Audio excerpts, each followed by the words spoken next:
ನಮಸ್ತೆ. ಓದ್ತಾ ಇರೋ ಪುಸ್ತಕದ ಹೆಸರು ಮ್ಯಾನೇಜ್ಮೆಂಟ್ ಭಗವದ್ಗೀತೆ ಯಶಸ್ಸಿಗೆ ಕೃಷ್ಣನ ಸೂತ್ರಗಳು. ಬರೆದಿರೋದು ಮಹಾಬಲ ಸಿತಾಳ ಬಾವಿ ಸರ್. ಹೊಸ ಚಾಪ್ಟರ್ನ ಹೆಸರು ಅರ್ಜುನ ನೃತ್ಯ ಕಲಿತಿದ್ದೇಕೆ.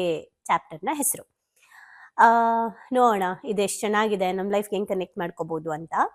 ಹೊಸತನ್ನೇನಾದರೂ ಕಲಿಯುವ ಅವಕಾಶ ಸಿಕ್ಕರೆ ಇದನ್ನು ಕಲಿತರೆ ಏನು ಲಾಭ ಅಂತ ನಾವು ಲೆಕ್ಕ ಹಾಕಲು ಶುರು ಮಾಡ್ತೀವಿ ಅಲ್ವಾ. ನಾವ್ ಇದನ್ನ ಯಾಕೆ ಕಲಿಬೇಕು, ಕಲ್ತ್ರೆ ಏನ್ ಲಾಭ ಅಂತೆಲ್ಲ ಲೆಕ್ಕ ಹಾಕಕ್ಕೆ ಶುರು ಮಾಡ್ತೀವಿ. ಆದ್ರೆ ಪ್ರಪಂಚದಲ್ಲಿ ಯಾವ ವಿದ್ಯೆ ಕೂಡ ವ್ಯರ್ಥ ಆಗಲ್ಲ. ಆದ್ರೆ ನಾವು ಮಾತ್ರ ಬಹಳ ಸಂಗತಿಗಳನ್ನು ನಮಗೆ ಸಂಬಂಧಿಸಿದ್ದೇ ಅಲ್ಲ ಅಂತ ಇವತ್ತು ದೂರ ಇದ್ದೀವಿ. ಅಯ್ಯೋ ಇದು ಕಲ್ತ್ರೆನಾ ಜೀವನ, ಈ ವಿದ್ಯೆ ಕಲ್ತ್ರೆನ ಆಗತ್ತಾ, ಈ ವಿದ್ಯೆ ಯಾಕೆ ಕಲಿಬೇಕು, ಕಲ್ತ್ರೆ ಏನ್ ಬೆನಿಫಿಟ್ ಅಂತ ಯೋಚನೆ ಮಾಡ್ಕೊಂಡು ಇನ್ನೂ ನಾವು ನಮ್ಮ ಲೈಫಲ್ಲಿ ಇನ್ನೂ ನಮ್ಮ ಲೈಫಲ್ಲಿ ನಾವು ಏನು ಕಲ್ತೇ ಇರಲ್ಲ. ಎಷ್ಟೋ ಜನ ಕಲಿಯಕ್ಕೆ ಎಂಟ್ರಿನೇ ಆಗಿರಲ್ಲ. ಯಾಕೆ ಅಂತಂದ್ರೆ ಕಲ್ತ್ರೆ ಏನ್ ಪ್ರಯೋಜನ, ಕಲ್ತ್ರೆ ಮಾತ್ರನ ಜೀವನ, ಕಲ್ತ್ರೆ ಮಾತ್ರ ನಾವು ಹಂಗ್ ಮಾಡಕ್ಕಾಗತ್ತಾ ಅನ್ಕೊಂಡು. ಆದ್ರೆ ಯಾವ ಕಲಿಕೆ ಕೂಡ ಜಗತ್ತಲ್ಲಿ ವೇಸ್ಟ್ ಆಗೋದೇ ಇಲ್ಲ. ಹೊಸದನ್ನ ಕಲಿಯಲು ನಿಮ್ಗೇನಾದ್ರೂ ಅವಕಾಶ ಸಿಕ್ಕರೆ ಕಷ್ಟಪಟ್ಟಾದ್ರೂ ಅದನ್ನ ಯಾರು ಕಲಿತಾರೆ ಅವರೇ ಬುದ್ಧಿವಂತರು. ನಾಯಕನಾದವನಿಗೆ ಯಾರು ಲೈಫಲ್ಲಿ ಅಚೀವ್ ಮಾಡ್ಬೇಕು ಅಂತಿದ್ದಾರೆ, ಜೀವನದಲ್ಲಿ ಅಚೀವ್ ಮಾಡ್ಬೇಕು ಅಂತಿದ್ದಾರೆ, ನೆಮ್ಮದಿಯಿಂದ ಬದುಕ್ಬೇಕಂತ ಇದ್ದಾರೆ, ಕುಟುಂಬದಲ್ಲಿ ಒಳ್ಳೆ ನಾಯಕ ಆಗ್ಬೇಕು, ಸಮಾಜದಲ್ಲಿ ಒಳ್ಳೆ ನಾಯಕ ಆಗ್ಬೇಕು, ನೀವಿರೋ ಜಾಬ್ ಅಲ್ಲಿ ಬಿಸ್ನೆಸ್ ಅಲ್ಲಿ ಚೆನ್ನಾಗಿ ಬೆಳಿಬೇಕು ಅಂದ್ರೆ ಫಸ್ಟ್ ನೀವು ಕಲಿಯೋದಕ್ಕೆ ಹಿಂಜರಿಬೇಡಿ. ಸೊ ಒಬ್ಬ ನಾಯಕ ಆದವನು ಹೆಚ್ಚು ಗೊತ್ತಿದ್ದಷ್ಟು ಅವನು ಹೆಚ್ಚು ಸಮರ್ಥನಾಗಿರ್ತಾನೆ.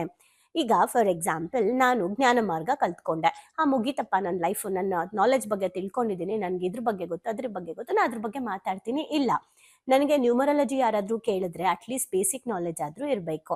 ನಂಗೆ ಯಾರಾದ್ರೂ ಭಕ್ತಿ ಮಾರ್ಗ ಕೇಳಿದ್ರೆ ನಂಗೆ ಬೇಸಿಕ್ ನಾಲೆಜ್ ಆದ್ರೂ ಇರಬೇಕು. ಯೋಗ ಬಗ್ಗೆನೂ ಬೇಸಿಕ್ ನಾಲೆಜ್ ಇರಬೇಕು. ಗರ್ಭ ಸಂಸ್ಕಾರದ ಬಗ್ಗೆ ಕೇಳ್ತಾರ, ಬೇಸಿಕ್ ನಾಲೆಜ್ ಇರಬೇಕು. ಅಟ್ಲೀಸ್ಟ್ ಎಲ್ಲದ್ರ ಬಗ್ಗೆ ಈ ಫೀಲ್ಡ್ ಬಂದ ಮೇಲೆ, ಈಗ ನಾನು ಯಾವ ಫೀಲ್ಡ್ನ ಆಯ್ಕೆ ಮಾಡ್ಕೊಳ್ತಿದ್ದೀನಿ, ಯಾವುದು ಲಾಸ್ ಅಲ್ಲ. ನಂಗೆ ಕ್ರಿಸ್ಟಲ್ ಬಗ್ಗೆ ಗೊತ್ತಿರಬೇಕು, ಹೀಲಿಂಗ್ ಇಂಡಸ್ಟ್ರಿ ಗೊತ್ತಿರಬೇಕು, ಭಕ್ತಿ ಮಾರ್ಗದ ಇಂಡಸ್ಟ್ರಿಗಳು ಗೊತ್ತಿರಬೇಕು, ಕರ್ಮ ಮಾರ್ಗದ ಇಂಡಸ್ಟ್ರಿ ಅದ್ರಲ್ಲಿ ಏನೇನಿದೆ ಅಂತ ಗೊತ್ತಿರಬೇಕು. ಸೊ ಎಲ್ಲದ್ರ ಬಗ್ಗೆ ಬೇಸಿಕ್ ನಾಲೆಜ್ ಇರಬೇಕು. ಇದು ನಂಗೆ ಗೊತ್ತಿಲ್ಲ ಅಂತ ಅನ್ನೋ ಹಾಗೆ ಇಲ್ಲ. ಸೊ ಯಾಕೆ ಅಂತ ಅಂದ್ರೆ ಯಾರು ಹೆಚ್ಚು ಕಲಿತಾ ಹೋಗ್ತಾರೆ, ಹೆಚ್ಚು ತಿಳ್ಕೊಳ್ತಾ ಹೋಗ್ತಾರೆ, ಅವರ ಸಾಮರ್ಥ್ಯ ಹೆಚ್ಚಾಗ್ತಾ ಹೋಗುತ್ತೆ.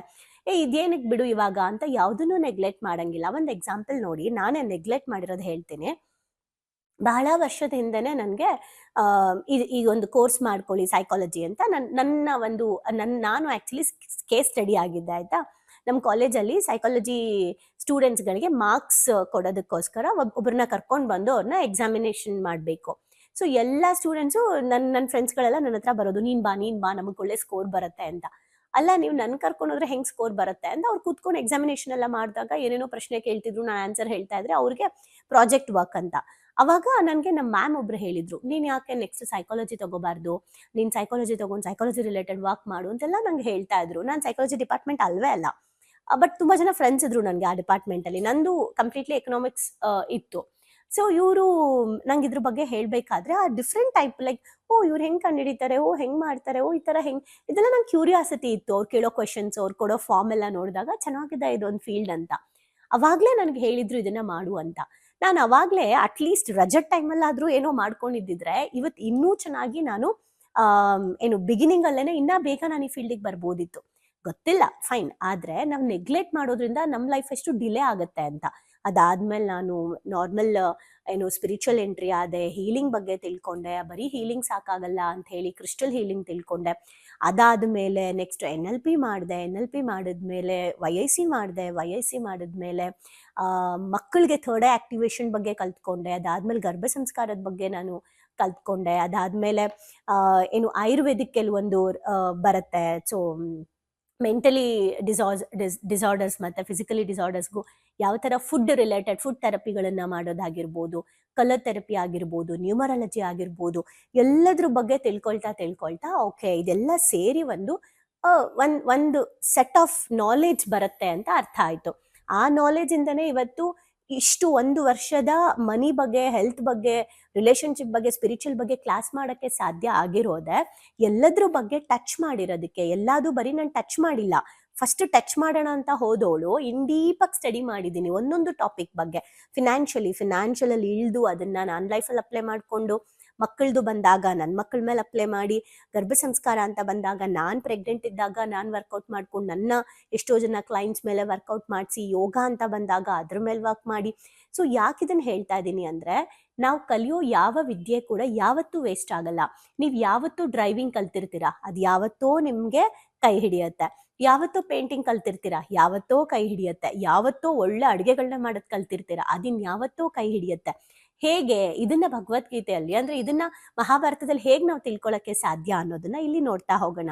ಯಾರು ಹೊಸದನ್ನ ಕಲಿಯಕ್ಕೆ ಯಾವಾಗ್ಲೂ ರೆಡಿ ಇರ್ತಾರೆ ಅವರೇ ನಿಜವಾದ ನಾಯಕರು. ಒಬ್ಬ ನಾಯಕ ಆಗ್ಬೇಕು ಅಂತ ಅಂದ್ರೆ, ನಿಮ್ಮ ಮನೆಯಲ್ಲಿ ನಿಮ್ಗೆ ಗೌರವ ಸಿಗ್ಬೇಕು ಅಂದ್ರೆ, ನಿಮ್ಮ ಸಮಾಜದಲ್ಲಿ ನಿಮಗೆ ಗೌರವ ಸಿಗ್ಬೇಕು ಅಂದ್ರೆ, ನೀವು ಮಾಡ್ತಾ ಇರೋ ಕೆಲಸದಲ್ಲಿ ನಿಮ್ಗೆ ಗೌರವ ಸಿಗ್ಬೇಕು ಅಂದ್ರೆ, ನಿಮ್ಮ ನಾಲೆಜ್ ಜಾಸ್ತಿ ಇರಬೇಕು. ನಾನು ರೀಸೆಂಟ್ ಆಗಿ ಸಂದೇಶ್ಗೆ ಹೇಳ್ತಾ ಇದ್ದೆ, ಒಬ್ರು ತುಂಬಾ ಹೈ ಪ್ರೊಫೆಷನ್ ಅಲ್ಲಿ ಇದ್ದಾರೆ ಆಯ್ತಾ, ತುಂಬಾ ಹೈ ಪ್ರೊಫೆಷನ್ ಅಲ್ಲಿ ಇದ್ದಾರೆ, ಮಿನಿಸ್ಟರ್ ಆಯ್ತಾ. ಅವರು ಸಂದೇಶ್ಗೆ ಮೆಸೇಜ್ ಮಾಡಿದ್ರಂತೆ, ಏನೋ ಒಂದು ಇದರಲ್ಲಿ, ಇಲ್ಲ ನಾನು ತುಂಬಾ ಇಷ್ಟ ಆಗಿದೆ ನಿಮ್ಮ ಸೆಷನ್ಸ್ಗಳು, ನಾನು ಈ ಥರ ಏನೋ ಮಾಡ್ಬೇಕಂತ ಇದ್ದೀನಿ ಅಂತ ಏನೋ ಮೆಸೇಜ್ ಮಾಡಿ, ನೀವು ಯಾವಾಗಲೂ ಚೆನ್ನಾಗಿರ್ಬೇಕು, ಮ್ಯಾಮ್ಗೆ ಇದನ್ನ ಕನ್ವೆ ಮಾಡಿ ಅಂತ ಮೆಸೇಜ್ ಮಾಡಿದ್ರಂತೆ.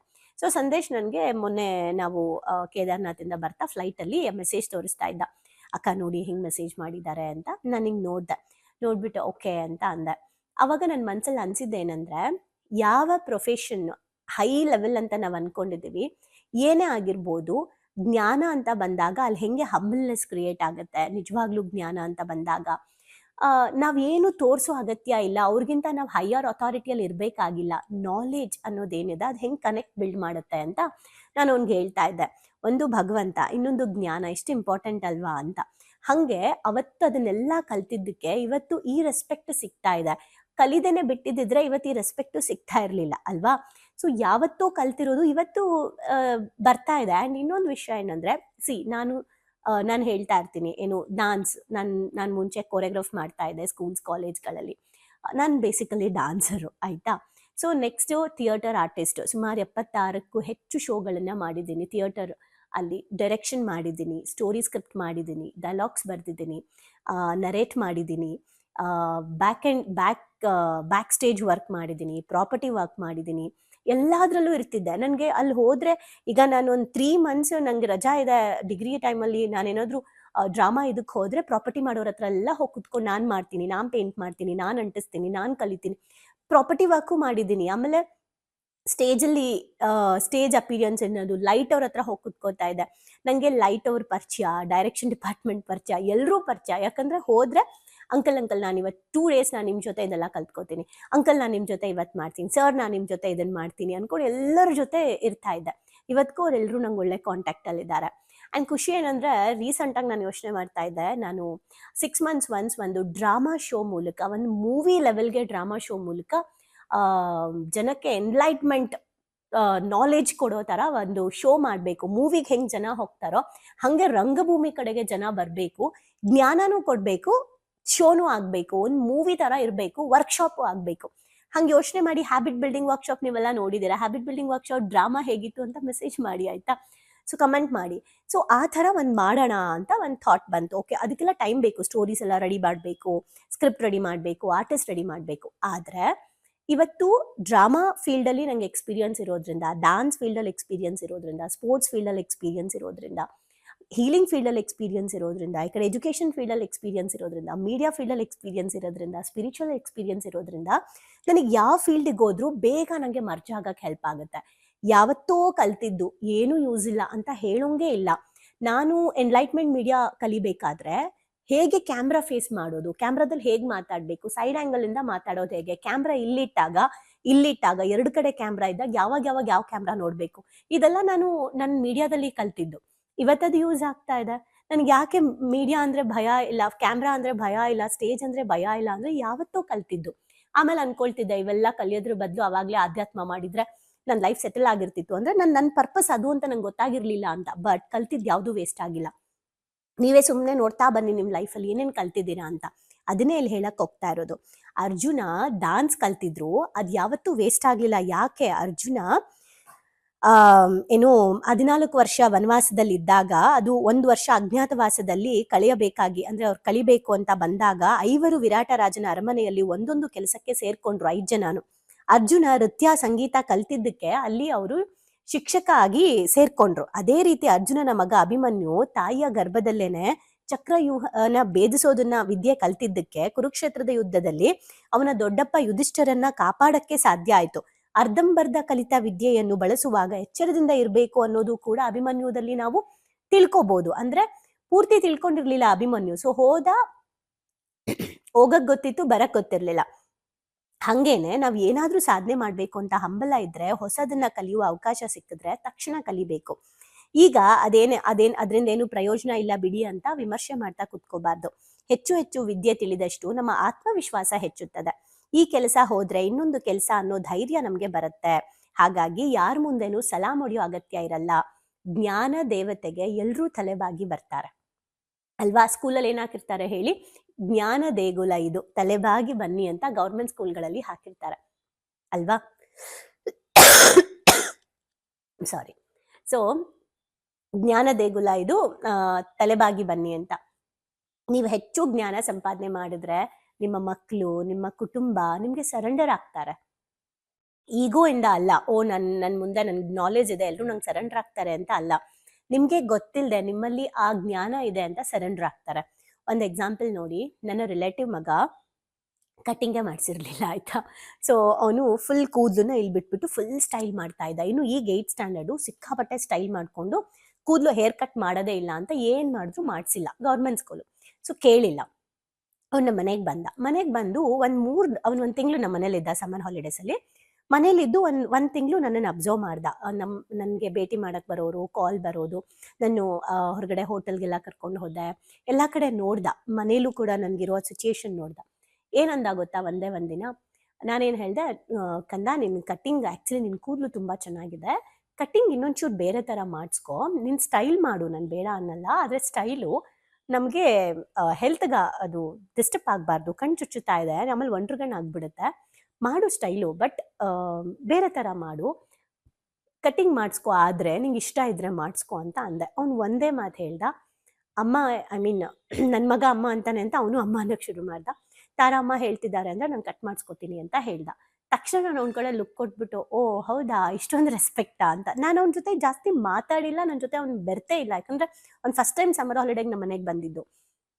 ಅದಾದ್ಮೇಲೆ ನಾನು ಊರಲ್ಲಿಲ್ಲ, ವಿಡಿಯೋ ಕಾಲ್ ಮಾಡ್ಬಿಟ್ಟು ತೋರಿಸ್ದ, ನಾನು ಕಟ್ ಮಾಡಿದ್ದೀನಿ ಹೇರ್ಸ್ ಅಂತ. ಫುಲ್ ಕಟ್ ಮಾಡಿಸ್ಬಿಟ್ಟಿದ್ದಾನೆ. ಅವಾಗ ನಂಗೆ ಅನ್ಸಿದ್ದು ಏನಂದ್ರೆ, ನಮ್ಮಮ್ಮ ಹೇಳ್ತಿರ್ತಾರೆ, ಯಾರ ಮಾತು ಯಾರು ಕೇಳಿಲ್ಲ ಅಂದ್ರೂ ಇವಳ ಮಾತನ್ನ ಕೇಳ್ತಾರೆ ನಮ್ಮ ಮನೇಲಿ ಅಂತ. ನಿಜವಾಗ್ಲೂ ಹೇಳ್ತೀನಿ, ಒನ್ ಟೈಮಲ್ಲಿ ಯಾರು ನನ್ನ ಮಾತು ಕೇಳ್ತಿರ್ಲಿಲ್ಲ. ನನ್ನ ಮಾತು ಕೇಳಿ ನನ್ನ ಲೈಫ್ ಡಿಸಿಷನ್ನೇ ನನ್ನ ಹತ್ರ ಇರಲಿಲ್ಲ ಆಯ್ತಾ. ಬಟ್ ಜ್ಞಾನ ಕಲಿಕೆ ನಮ್ಮಲ್ಲಿ ಹೆಚ್ಚಾಗ್ತಾ ಹೋಗ್ತಾ ನಮ್ಮ ಆತ್ಮವಿಶ್ವಾಸ ಹೆಚ್ಚಾಗುತ್ತೆ. ನಮ್ಮಲ್ಲಿ ಆತ್ಮವಿಶ್ವಾಸ ಹೆಚ್ಚಾದಾಗ ನಿಮಗೆ ಗೊತ್ತಿಲ್ಲದೆ ಸಮಾಜದಿಂದ ರೆಸ್ಪೆಕ್ಟ್ ಕೂಡ ಹೆಚ್ಚಾಗುತ್ತೆ.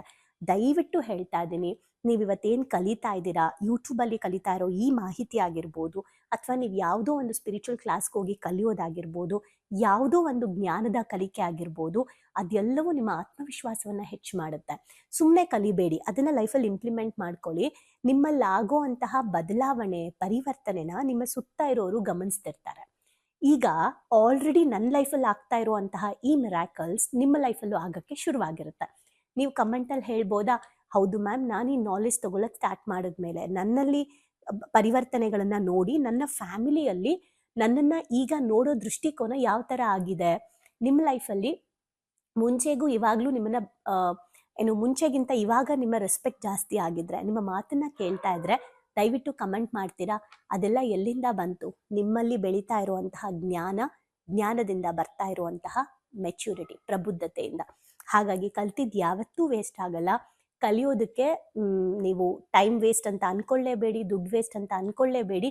ಲೈಫಲ್ಲಿ ಯಾವತ್ತಾದ್ರೂ ಒಂದಿನ ಅದು ನಿಮ್ಮ ಕೈ ಹಿಡ್ದೇ ಹಿಡಿಯುತ್ತೆ. ಸೊ ಹೌದು ಅನ್ನೋದಾದ್ರೆ ಕಮೆಂಟ್ ಮಾಡಿ. ಆ್ಯಂಡ್ ನಿಮ್ಮ ಲೈಫಲ್ಲಿ ಈ ಕಲಿಕೆಗಳು ಬರಕ್ಕೆ ಶುರು ಆದಮೇಲೆ ಏನು ಮಿರಾಕಲ್ಸ್ ನಡೀತಿದೆ, ಸಮಾಜ ನಿಮ್ಮನ್ನು ಹೇಗೆ ಗುರುತಿಸ್ತಾ ಇದೆ, ನಿಮ್ಮ ಕುಟುಂಬ ನಿಮ್ಮನ್ನು ಹೇಗೆ ಗೌರವಿಸ್ತಾ ಇದೆ ಅಂತ ಕಮೆಂಟ್ ಮಾಡಿ. Thank you. ಭಾವನೆ ಬೆಳಗಂದು ಶಾಲೆಗೆ ಬಂದು ತುಂಬಾ ಖುಷಿ ಆಯ್ತು. ಲೈಫಲ್ಲಿ ತುಂಬಾ ಅಂದ್ರೆ ತುಂಬಾ ಕ್ಲಾರಿಟಿ ಬಂದಿದೆ. ತುಂಬಾನೇ ಬದಲಾವಣೆ ಆಗಿದೆ. ನಂಗೆ ತುಂಬಾ ಖುಷಿ ಇದೆ ನಾನು ಇಲ್ಲಿಗೆ ಬಂದಿರೋದು. ನನಗೆ ತುಂಬಾ ಖುಷಿ ಆಗ್ತಿದೆ. ಪ್ರತಿಯೊಂದಕ್ಕೂ ಸ್ಫೂರ್ತಿ ಸಿಕ್ಕಿದೆ, ನೆಮ್ಮದಿ ಸಿಕ್ಕಿದೆ. ಒನ್ ವರ್ಡ್ ಅಲ್ಲಿ ಹೇಳ್ಬೇಕಂದ್ರೆ ಇಟ್ ಈಸ್ ಅಲ್ಟಿಮೇಟ್. ಲೈಫ್ ತುಂಬ ಕಾಂಪ್ಲಿಕೇಟ್ ಅಂದ್ಕೊಂಡಿದ್ದೆ, ಬಟ್ ಈ ಕ್ಲಾಸಿಗೆ ಸೇರಿದ ಮೇಲೆ ತುಂಬ ಈಸಿಯಾಗಿ ಅರ್ಥಪೂರ್ಣವಾಗಿ ಹೇಗೆ ಜೀವಿಸ್ಬೇಕು ಅನ್ನೋದು ಗೊತ್ತಾಯಿತು. ಆಕ್ಚುಲ್ ಆಗಿ ನಂಗೆ ತುಂಬಾ ಖುಷಿ ಇದೆ ನಾನು ಇಲ್ಲಿಗೆ ಬಂದಿರೋದು. ಈ ಒಂದು ವರ್ಕ್ಶಾಪ್ ಬಂದಿರೋ ಉದ್ದೇಶ ಅಂದರೆ ತಾರಾ ಮೇಡಮು ಏನೇ ಕೊಟ್ಟರು ಒಂದು ಅದ್ಭುತವಾಗಿ ಸ್ಪೆಷಲ್ ಆಗಿ ಕೊಡ್ತಾರೆ ಅನ್ನೋ ನಂಬಿಕೆ ಇದೆ. ಈ ಒಂದು ವರ್ಕ್ಶಾಪಲ್ಲಿ ಇನ್ನೂ ಅದ್ಭುತವಾಗಿ ಸಿಗ್ತದೆ ಅಂತ ನಂಬ್ಕೊಂಡು ಬಂದಿದ್ದೀನಿ. ಖಂಡಿತ ಆಗುತ್ತೆ. ಡೈಲಿ ಹೊಸ ಹೊಸ ಟಾಪಿಕ್ ನಾವು ಡೈಲಿ ವೇಟ್ ಮಾಡ್ತಾ ಇರ್ತೀವಿ, ಇವತ್ತೇನು ಹೇಳ್ಕೊಡ್ತಾರೆ, ನಾಳೆ ಏನು ಹೇಳ್ಕೊಡ್ತಾರೆ ಅಂತೇಳಿ. ನಾನು ಎಲ್ಲರಿಗೂ ಹೇಳೋದಷ್ಟೇ, ಅವ್ರು ಕೊಡೋ ಎಲ್ಲ ಟಾಸ್ಕ್ನು ಚೆನ್ನಾಗಿ ಫಾಲೋ ಅಪ್ ಮಾಡಿದರೆ ನಿಮ್ಮ ಜೀವನ ಇನ್ನೂ ತುಂಬ ಚೆನ್ನಾಗಿರುತ್ತೆ. ಎಜುಕೇಶನ್ ಬಂದ್ಮೇಲೆ ನನ್ನ ಲೈಫ್ ಸೇವ್ ಆಯ್ತು ಅಂತಾನೆ ಹೇಳ್ಬೋದು. ಸೊ ಬಹಳನೇ ಖುಷಿ ಇದೆ. ನಮ್ಮನ್ನ ನಾವು ಟ್ರಾನ್ಸ್ಫಾರ್ಮ್ ಮಾಡ್ಕೊಂಡು ಈ ಹ್ಯಾಬಿಟ್ಸ್ ಎಲ್ಲ ನಾವು ಇನ್ಸ್ಟಾಲ್ ಮಾಡ್ಕೊಂಡ್ರೆ ನಮ್ಮ ಲೈಫ್ ಖಂಡಿತವಾಗ್ಲೂ ಸಕ್ಸಸ್ಫುಲ್ ಆಗುತ್ತೆ ಅಂತ ಅಂದ್ಬಿಟ್ಟು. ಸೊ ನಿಮ್ಮ ಲೈಫ್ ಚೇಂಜಿಂಗ್ ಟ್ರಾನ್ಸ್ಫಾರ್ಮೇಶನ್ ಅಂತ ಅಂದ್ರೆ ಇದಕ್ಕೆ ಎಮೋಜಿಮ್ is the most and main ಕಾರಣ ಅಂತಾನೆ ಹೇಳ್ತೀನಿ. ಎಕ್ಸ್ಪ್ರೆಸ್ ಮಾಡ್ಬೇಕಂದ್ರೆ ಒಂದು ವರ್ಡ್ ಅದು ಭಾಳ ಚಿಕ್ಕದಾಗತ್ತೆ. ಅದು ಏನಂತಂದ್ರೆ ಥ್ಯಾಂಕ್ ಯು ಅನ್ನೋಂಥ ವರ್ಡ್ ಮಾತ್ರ ನಾನು ಎಕ್ಸ್ಪ್ರೆಸ್ ಮಾಡ್ಬೋದು. ಒಂದೊಂದು ಸ್ಟೆಪ್ಪಲ್ಲೂ ನಾವು ಚೇಂಜ್ ಆಗ್ತಿದ್ದೀನಿ ಅನ್ನೋದು ತುಂಬ ನನಗೆ ಅಳವಡಿಕೆ ಆಗ್ತಿದೆ. ಮತ್ತು ಎಲ್ಲ ಸ್ಕೂಲು ಕಾಲೇಜ್ಗಳಲ್ಲೂ ಇದೊಂದು ಸಬ್ಜೆಕ್ಟ್ ಅಂತ ಇಡಬೇಕು ಮಕ್ಕಳಿಗೆ. ಎಲ್ರಿಗೂ ಯೂಸ್ ಆಗುವಂಥ ಕ್ಲಾಸ್ ಇದು, ಯೂನಿಕ್ ಆಗಿದೆ. ಇಮೋಜಿಮ್ ಟೀಮ್ಗೆ ಥ್ಯಾಂಕ್ ಯು. ಎಲ್ಲ ನಡೆಸ್ತಾ ಇರುವಂಥ ತಾರಾ ಮೇಡಮ್ಗೆ, ಸಂದೇಶ್ ಸರ್ಗೆ, ಜೊತೆಗೆ ಎಮೋಜಿನ್ ಟೀಮ್ಗೆ thank you so much. So ಯಾರ್ಯಾರೆಲ್ಲ ಸೇರ್ಕೊಂಡಿಲ್ಲ ದಯವಿಟ್ಟು ಸೇರ್ಕೊಳ್ಳಿ. So it is very utilising. Life long ಯಾರಿಗಾದ್ರೂ ಚಿರಋಣಿಯಾಗಿರ್ತೀವಿ ಅಂದರೆ ಅದು ಸಂದೇಶನ ಮತ್ತು ತಾರಾ. ಸೊ ಬನ್ನಿ ಪಾವನಿಗಳಿಗೊಂದು ಶಾಲೆನ ಎಂಟರ್ ಆಗಿ ಅದನ್ನ ಫೀಲ್ ಮಾಡಿ ಅಂದ್ರೆ ರಿಕ್ವೆಸ್ಟ್ ಮಾಡ್ಕೊಂತಿದ್ದೀನಿ ನಿಮಗೆ. ಇದರಿಂದ ಲಾಸ್ ಆಗೋದಂತೂ ಏನೂ ಇಲ್ಲ, ಬಟ್ ಲೈಫಲ್ಲಿ ತುಂಬಾನೇ ಪಡ್ಕೊಂತೀನಿ ನಾನು. ಅದಕ್ಕೆ ನಾನು ಶೋರ್ ಗ್ಯಾರಂಟಿ ಕೊಡ್ತೀನಿ ನಾನು. ಎಲ್ಲೋ thank you to Tara ma'am and Sandesh sir. Thank you to whole my ಎಮೋಜಿಮ್. Thank you.